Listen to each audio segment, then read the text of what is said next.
బిరావ్పూర్ అనే ఒక గ్రామముంది. అది పటాల్లో కనిపించదు. నెట్వర్క్ పనిచేయదు. రాత్రి అయితే వీధిదీపాలే ఉండవు.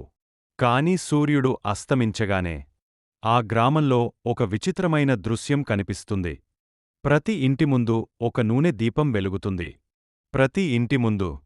ఒక ఇంటి తప్ప ఆ ఇంటి గురించి ఎవరూ మాట్లాడరు. కాని చీకటి పడగానే ఆ గ్రామం వింటుంది. బిరాపూర్లో ఒక్కటే నియమముంది. మీ ఇంటి ముందు ఉన్న దీపం తనంతట తానే ఆరిపోయితే మళ్ళీ వెలిగించకూడదు. ఏం విన్నా సరే, అమ్మా అని పిలుపు వచ్చినా, ఏడుపు వినిపించినా, తలుపు తట్టినా, ముఖ్యంగా మీ పేరు వినిపించినా, ఆ గ్రామానికి కొత్తగా వచ్చిన వాళ్ళు, రాఘవ్, మీనా, ఎవరూ వాళ్లను హెచ్చరించలేదు. అందరూ నవ్వారు. సామాన్లు దించడంలో సహాయం చేశారు.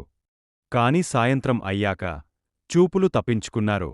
మొదటి రాత్రి మీనా ఇంటి ముందు దీపం వెలిగించింది. గాలి లేదు. శబ్దం లేదు.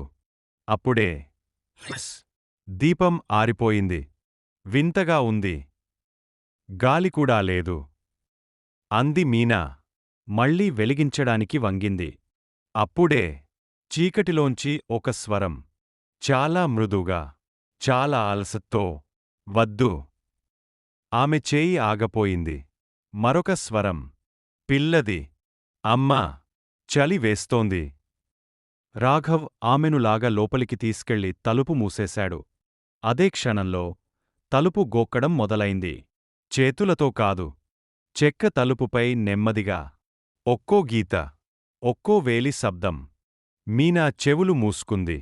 రాఘవ్ కదలలేక నిల్చున్నాడు. బయటనుంచి వచ్చే స్వరాలు ఇప్పుడు అడగడంలేదు. గుర్తు చేస్తున్నాయి. రాఘవ్, చిన్నప్పుడు మామిడి చెట్టెక్కేవాడివి కదా? మీనా, నీ అమ్మకూడా ఇలానే దీపం వెలిగించేది. ఈ విషయాలు వాళ్ళు ఎవరితోనూ చెప్పలేదు. గోకడం ఆగపోయింది. నిశ్శబ్దం. తర్వాత నవ్వు. తలుపు అవతలనుంచే. ఉదయం. సూర్యుడు ఎక్కాడు. గ్రామం మామూలుగానే ఉంది.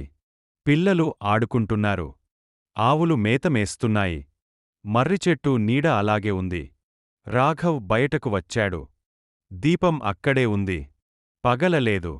కాని దానికింద మట్టిపై చేతిముద్రలు. వందలు. అన్నీ ఇంటివైపే. చివరకు ఒక వృద్ధుడు మాట్లాడాడు. ఏళ్ల క్రితం ఈ గ్రామంలో ఒక అగ్నిప్రమాదం జరిగింది. చాలా ఇళ్ళు కాలిపోయాయి.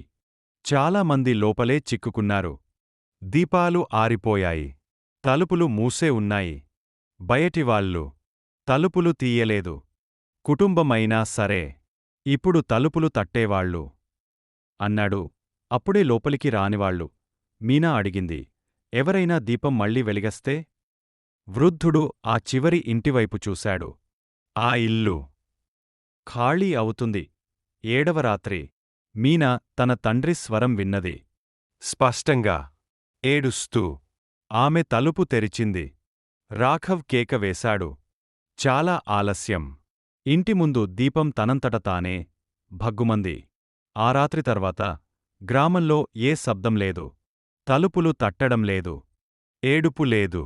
కేవలం మరో ఇల్లు సాయంత్రం దీపం వెలిగించలేదు. ఆ ఇంట్లో శవాలు లేవు. కేవలం పొగ మచ్చల గోడలు. మరియు పైకప్పుపై కిందకు చాచిన చేతిముద్రలు.